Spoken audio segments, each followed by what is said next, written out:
أشهد أن لا إله إلا الله وحده لا شريك له وأشهد أن محمدا عبده ورسوله أما بعد فأعوذ بالله من الشيطان الرجيم بسم الله الرحمن الرحيم الحمد لله رب العالمين الرحمن الرحيم مالك يوم الدين إياك نعبد وإياك نستعين اهدنا الصراط المستقيم صراط الذين أنعمت عليهم غير المغضوب عليهم ولا الضالين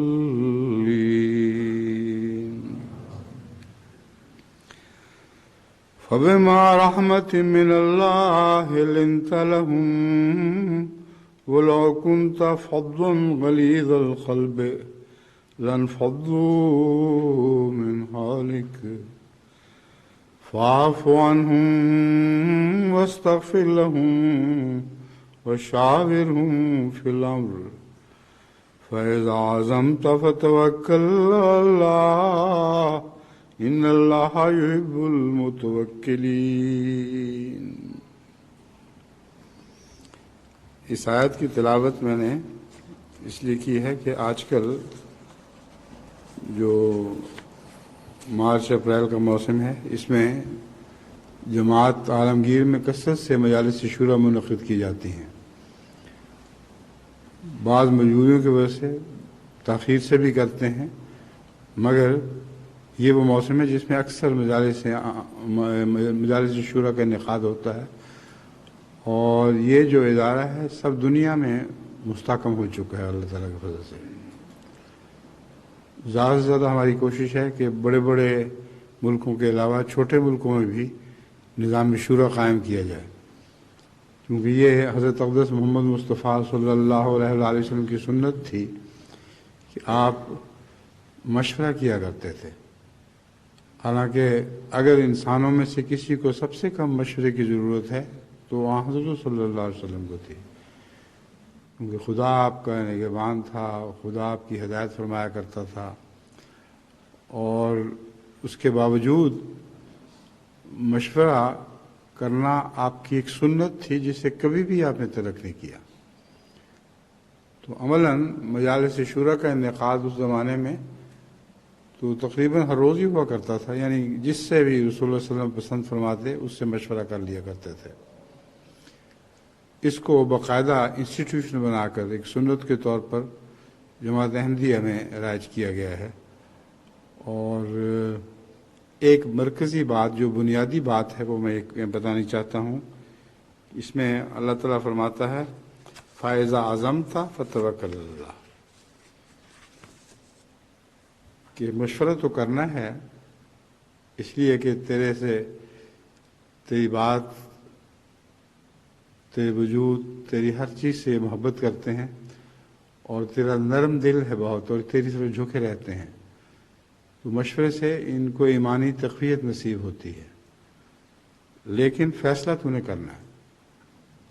مشورہ جو بھی ہو اس سے قطع نظر کہ وہ کیا مشورہ ہے،